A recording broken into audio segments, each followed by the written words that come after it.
Welcome to Q News.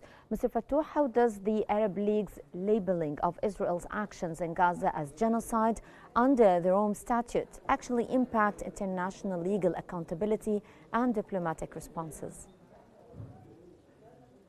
Of course, all reaction and very important. The Arab League message is very clear and solid in support of the Palestinian people, especially amid this ongoing horror that's going on in Gaza, where children are dying from hunger and malnutrition. Of course, we need immediate action and reaction from the international community to stop Israel from their crimes against humanity that's taking place before our eyes. The keys are in the hands of the United States and in the European Union, who is the biggest trade partner of Israel. We hope that they would make sanctions against Israel and to cut off their deal with Israel in response to the massive genocide, the massive killing, the massive starvation of the Palestinian people. But unfortunately, they failed to. We now are in a very dire situation that statements alone is not enough. What is needed is an immediate action, an action that could repel and deter the far-right Israeli government from what they are doing. As you have just reported, children are dying daily. 4 have died today. And people are literally collapsing in the streets from hunger. There are people who are eating tree leaves. Some children are eating even sand. It is I'm speechless to describe what's going on in Gaza. It is very dire. It's very catastrophic, and the world must act. And we are surprised that 22 months of this crime, and yet Israel get no sanctions. Netanyahu is doing all this murder, and no one is there to stop him. So what are There's no explanation to that. Yes, Mr. Fatah, what are the potential effects of the Arab League's urgent call for humanitarian access and international intervention on the dynamics of the Gaza conflict and global diplomatic efforts? To put the pressure in the entire world to stop this massacre, to stop this genocide, to allow the entry of aid. The pressure must build up and must also have a sort of actions. We hope that there's some serious diplomatic steps that would take further steps into forcing Israel to stop what it's doing, because we are in a very alarming situation right now, and every day the death number is going to multiply. If this continues, it's a matter of hours and days. This is not a matter of weeks. Yes. If this continues, we could hear in the news a big amount of death because of malnutrition. Most of them are children.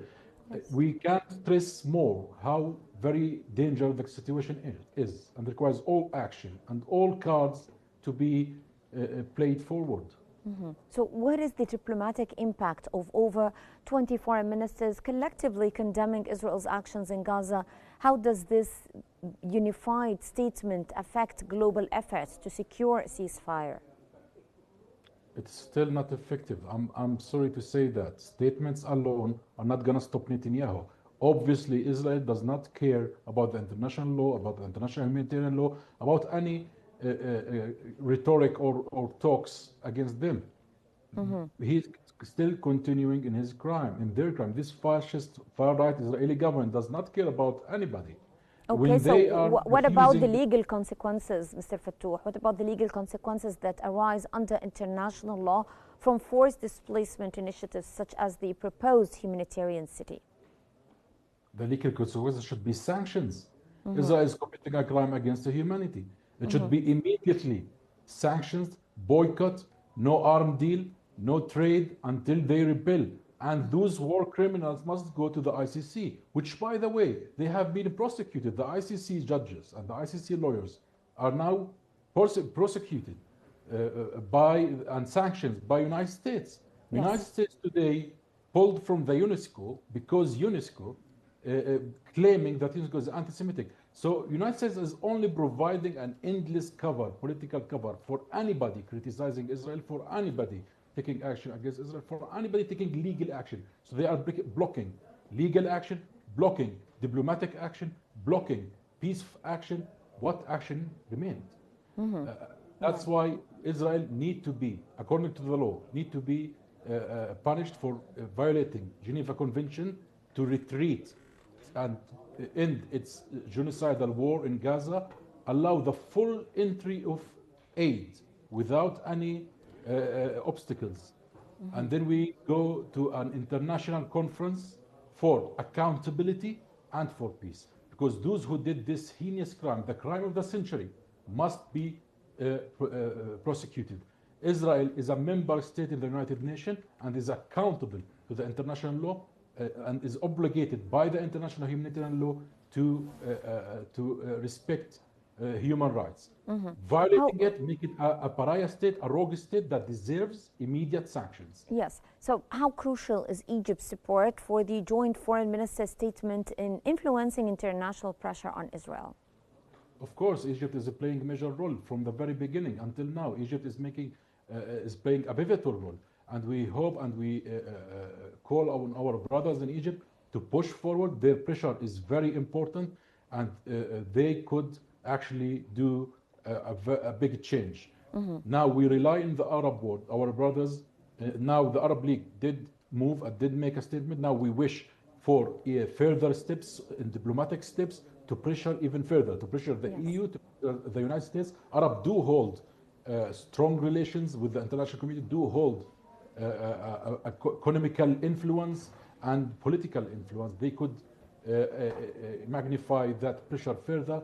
And Egypt, of course, is standing against the mass transfer of the Palestinian people that they are trying to execute in Gaza, the Israeli Zionist far-right government, and that is a brave step, because we refuse all schemes that wish and want to squeeze the Palestinian people into concentration camps. That's the actual term for it. They call it the humanitarian camps, but that's far away from humanitarian. And in their aim to push the Palestinians near to the border and expel them from their land by creating unlivable conditions. We have to be very careful here, and Egypt is very aware of these schemes as well as the Arab world, and we hope for further very urgent pressure. Given the escalating malnutrition and restricted aid, what tangible measures can the global community implement to ensure at least humanitarian access to Gaza? Well, the only tangible measure is to allow the trucks to come. Food is just a few kilometers away. It's just for Israel to to open the borders. There's nothing physically not allowing or starving what's physically starving the people is the occupation, nothing else. There's no logistic problems, there's no political problems. The only problem is Israel. We cannot continue in that situation. They could allow aid to enter. There's no reason, there's no political reason, there's no even militarily objective from this starvation. Yes, It can't continue. Yes. Well, that was Mr. Ahmed Fattouh from Ramallah. He's the spokesperson of the Palestinian National Liberation Movement, Fatah. Thank you so much for joining us here on Qnews.